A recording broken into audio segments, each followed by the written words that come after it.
পাশের বাড়ির বৌদির জামাই বোকা। একদিন বৌদি আমায় ডেকে নিয়ে বলল, তোর দুলাভাই একটা বোকা, আমার কষ্ট অভাব দূর করতে পারে না। আমি বৌদির কথা শুনে অবাক হয়ে যাই। একদিন বৌদি আমার সাথে যা করেছিল তা শুনলে তোমাদের চোখ কপালে উঠে যাবে। আমি তখন ছোট, ক্লাস 7-এ পড়ি। আমাদের পাড়ায় প্রতিদিন রাতে গানের আসর জমত। গ্রামে আমাদের আড্ডা গুরু নীরব ভাই। স্কুল না থাকলে সারাদিন তার ঘরে বসে থাকি আর মোবাইলে গান শুনি। আমাদের এলাকার রাজু ভাইয়ের বউ একটু অন্যরকম। গ্রামের ছনের ঘর ছিল জঙ্গলের সাথে। সে যদি ওর ভিতরে থাকত তো আমাদের গায়ে পানি দিয়েছি আমার। একদিন এভাবে যাবার সময় ভেতর থেকে পানির ছিটা দিয়ে বলে, জামাই কই যাও, বাড়িতে আসো, পিঠা খেয়ে যাও। আমি আসলে এসবের কিছুই তেমন বুঝি না। আমি ভাবিকে বললাম, কি পিঠা? আরে ভেতরে আসি না। আমি বোকার মতো ভেতরে যেতে চাইলে ভাবিকে দেখে আমি চমকে উঠি। ভাবি খিলখিল করে হাসতে থাকে আর আমায় বলল, শরম পাইছো? জঙ্গলের ভেতরে ক্রিকেট বল খুঁজতে থাকি। নীরব ভাই ক্রিকেটের বল এত জোরে মারছে এই জঙ্গলে আইসা পড়ছে। আর আমি ছোট হওয়াতে ওরা সবাই সবসময় আমার এই পাঠায় জঙ্গলের ভেতরে ক্রিকেট বল আনতে। কোনো মতে এদিন আর বল খুঁজে পাই না। রাজু ভাইয়ের বউ পিছন থেকে আমার উপর পানি ছুঁড়ে মারে। আমি চমকে উঠি, বলি, একটা ক্রিকেট বল দেখছে। সে বলে, বল আমার ঘরের চালের উপরে এসে পড়ছে, তাই আজ আর বল দিবে না। আমি বললাম, ভাবি, আমার আর এখানে বল ফেলব না, আজকের মতো বলটা দিয়ে দাও। ভাবি বলল, ঠিক আছে, বলটা ফেরত দেব, তবে একটা শর্ত আছে, যদি তুই আমার শর্ত রাখিস তাহলে বল দিতে পারি। আমি ভাবিকে বললাম, ভাবি, আমি ছোট মানুষ, আমি কি তোমার দেওয়ার শর্ত পালন করতে পারবো? ভাবি বলল, পারবি, না পারলে আমি তোকে শিখিয়ে দেব। আমি ভাবিকে জিজ্ঞেস করলাম, ভাবি কি শর্ত বলো? এবার ভাবি বলল, এখন বলতে পারবো না, তুই বরং সন্ধ্যার পর আমাদের বাড়িতে আসিস, তখন সত্যটা বলবো। আর এখন যে বলটা নিয়ে যা। আমি ভাবতে লাগলাম, ভবিষ্যৎটা তো এখনই বলতে পারত, কিন্তু সন্ধ্যার পর বলল কেন? ভাবের কথা শুনে আমি কিছুটা ভয় পেলাম। কি জানি বলে বসে তার কোনো হিসাব আছে? আমি ক্লাস 7-এ পড়লে কি হবে? আমার গঠন গাঠন একটু বল। অনেকে বিশ্বাসই করতে চায় না। আমি ক্লাস 7-এ পড়ি। আমার 5 ফুট 5 ইঞ্চি উচ্চতা। পরের দিন আমি ভাবের কথা মতো সন্ধ্যার সময় তাদের বাড়িতে গেলাম। বাড়িটা একদম নীরব বাড়ি। আমি ভাবিকে বললাম, ভাবি, তুমি আমাকে কিসের শর্ত দেবে বলেছিলে? আমি আজ তো আসলাম সেই শর্তটা শুনতে। ভাবি বলল, এটা কোনো শর্ত না রে, আমার দুঃখের গল্প। আমি যদি আমার গল্পটা তোর সাথে শেয়ার করি তাহলে তুই কি এর সমাধান দিতে পারবি? আমি বললাম, ভাবি, আমি মানুষটা ছোট হতে পারি, কিন্তু আমার বিষয় তুমি জান না। আমি ছোট হলেও কোনো কাজে পর্যন্ত ব্যর্থ হয়নি। ভাবি তখন খুশি হয়ে বলল, সত্যি বলছিস তুই? আমি জানতাম তুই মাত্র 7-এ, পুলিশ কি বুঝবি তুই? ভাবি, তুমি তোমার কষ্টের গল্পটা বল, আমি শুনতে চাই। আর যদি আমি গল্পটা শুনে তোমার সমস্যার সমাধান করে দিতে পারি তাহলে আমি জানি তুমি আমায় কোনোদিন ভুলতে পারবে না। এতটুকু বাচ্চা ছেলের সাহস দেখে আমি অবাক হয়ে গেলাম। এই বাচ্চা ছেলে আমাকে যেভাবে উৎসাহিত করেছে, আমি তার কথা শুনে অনেক খুশি হলাম।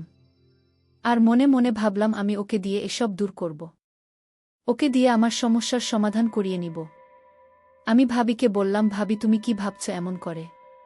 তোমার কষ্টের গল্পটা বলো, আমি শুনি। ভাবি তখন বলল, ঠিক আছে, তাহলে শোন।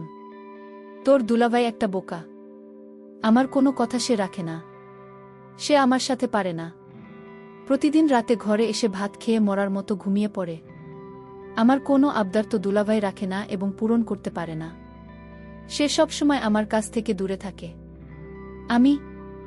মানুষের সাথে আমার জীবনটা কাটানো খুব কষ্টের।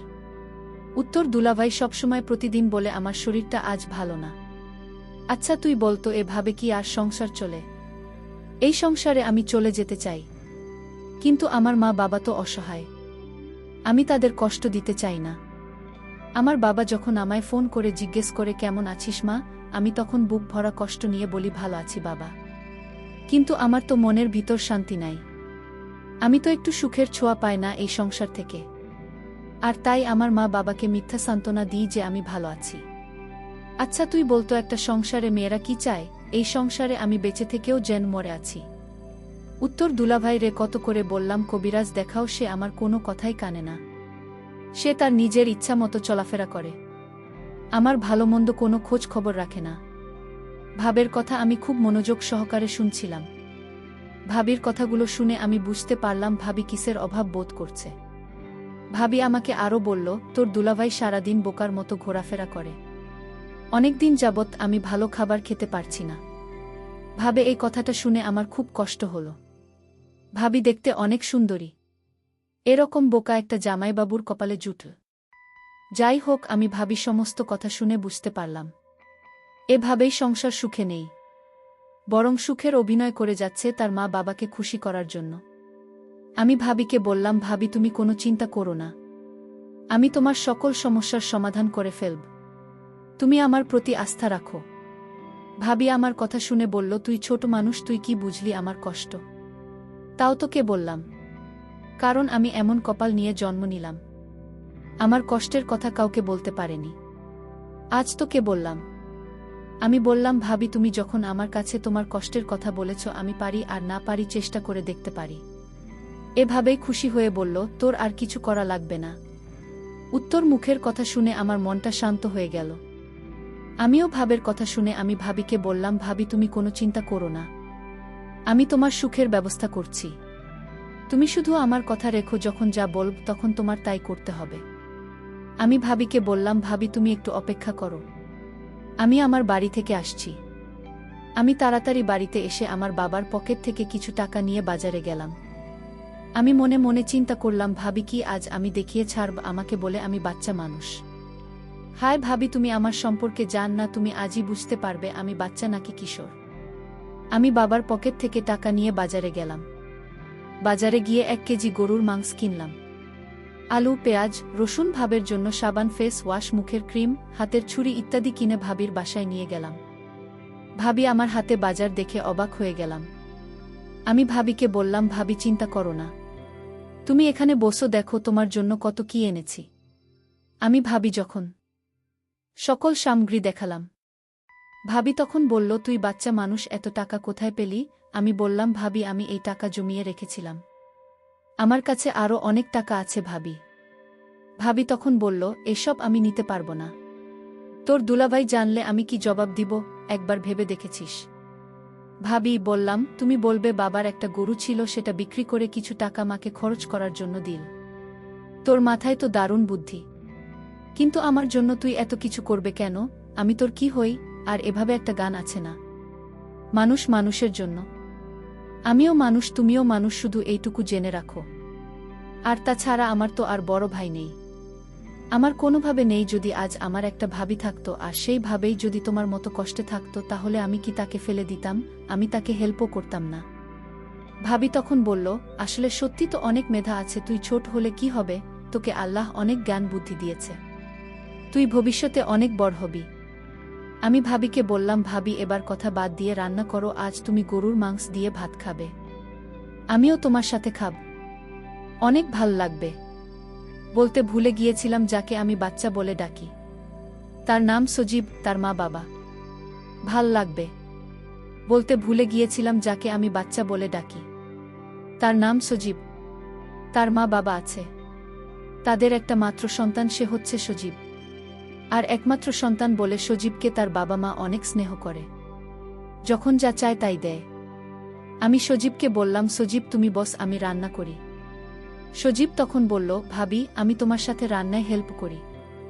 আমি বললাম, ঠিক আছে কর। আমি আর সজীব মিলে রান্না শেষ করে ঘরে নিয়ে যখন খেতে বসব, ঠিক তখনই আমার বোকা জামাই বাড়িতে হাজির। সজীব আমার স্বামীকে ভয় পেয়ে সে কাঠের তলে লুকিয়ে পড়ল। আমার হামলা স্বামী আমায় জিজ্ঞেস করল, কি রে সোনিয়া, আজ ঘরে মাংসের ঘ্রাণ পাচ্ছি কেন? মাংসের ঘ্রাণ কোথা থেকে আসছে?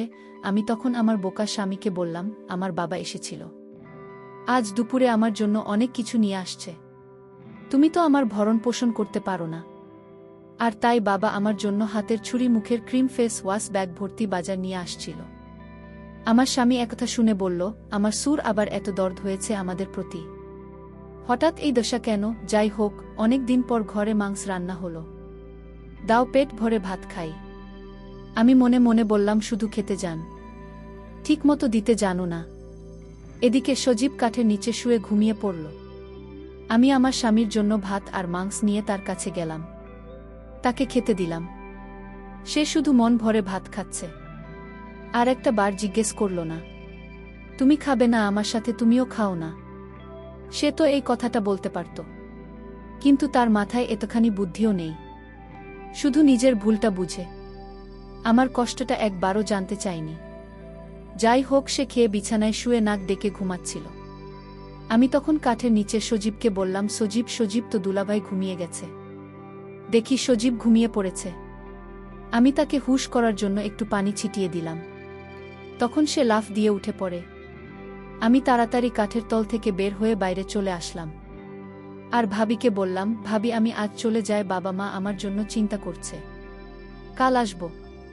আর ভাবি তুমি আমায় একটা কথা দাও।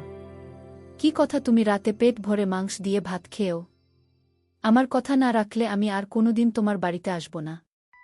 ঠিক আছে, আমি সত্যি খেয়ে নেব। এখন তুই বাড়িতে যা। আমি বাড়িতে চলে আসলাম। রাতে শুয়ে শুয়ে শুধু ভাবের কথা চিন্তা করতে লাগলাম। আমার সারারাত অস্থির অস্থির লাগছিল। আমি কিছুতেই রাতে ঘুমাতে পারলাম না। আমি সিদ্ধান্ত নিলাম যে করে হোক ভাবের সমস্ত কষ্ট দূর করতে হবে। আর দুলাভাই যা পারে না তা আমি করে দেখাব। ভাবের কোনো সন্তান নাই। বিয়ে হয়েছে 5 বছর হয়েছে, তাও তাদের কোনো সন্তান হয়নি। আমি সিদ্ধান্ত নিলাম ভাবে কেইনকে আর রাখব না। আমি তাকে সমস্ত সমস্যার সমাধান করব। পরের দিন দুলাভাই গঞ্জে চলে গেল। আজ মনে হয় রাতে ফিরতে পারবে না। ফিরতে ফিরতে কাল সকাল নাগাদ হবে। আমি তাড়াতাড়ি ভাবির বাড়িতে গেলাম। গিয়ে দেখি ভাবি শুয়ে আছে। আমি ভাবি কি ডাক দিলাম, ভাবেই অবহেলা, শুয়ে আছো কেন? শরীর খারাপ নাকি? ভাবে বলল, আমার কোমরে প্রচুর ব্যথা হচ্ছে। আমার স্বামী এ পর্যন্ত আমাকে কোনো ওষুধ কিনে দেন নাই। আমি ভাবিকে বললাম, ভাবি আমি তোমার জন্য ব্যথার ওষুধ নিয়ে আসি। ভাবি বলল, না লাগবে না। আমি ভাবিকে বললাম, ভাবে ট্যাবলেট না খেলে তো ব্যথা সারবে না। ভাবি, সজীব ভাই আমার, আজ আমি অসহায়, আমার পাশে কেউ নেই। আজকের কোমর ব্যথায় মনে হয় আমি মরে যাব। এই জন্যই তো বললাম ওসব নিয়ে আসি। ভাবি বলল, ওষুধ লাগবে না, তুই কোমরটা একটু মালিশ করে তাহলে ব্যথাটা কমে যাবে। আমি ভাবি এমন কথা শুনে আমার কেমন জানি লাগছিল। আমি বললাম, ভাবি আমি পারব না মালিশ করতে, আমি বরং ডাক্তার নিয়ে আসে। ভাবি তখন আমায় বলল, আরে বোকা ছেলে, এই ব্যথা মালিশ ছাড়া কমবে না। তুইও তো ডাক্তার নিয়ে শুধু খরচ বাড়াবে। তুই একটু মালিশ করে দিলে ব্যথাটা কমে যাবে। আমি ভাবি ব্যথার কষ্ট দেখে আমি মালিশ করে দিলাম। 5 মিনিট পর ভাবি ব্যথা কমে যাওয়ায় ঘুমিয়ে গেল।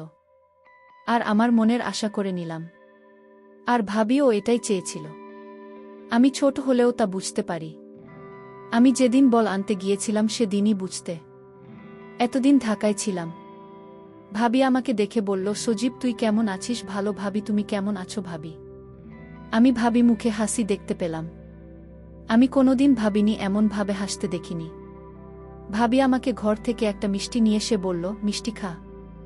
আমি বললাম, ভাবি এটা কিসের মিষ্টি? ভাবি বলল, আমি মা হতে চলেছি। আমার আর কিছু বুঝতে বাকি রইল না। বন্ধুরা, আজকে গল্পটি কেমন লাগলো তা অবশ্যই কমেন্ট করে জানাবেন। আর এরকম নতুন নতুন গল্প পেতে আমাদের চ্যানেলটিকে সাবস্ক্রাইব করে পাশে থাকবেন। ধন্যবাদ।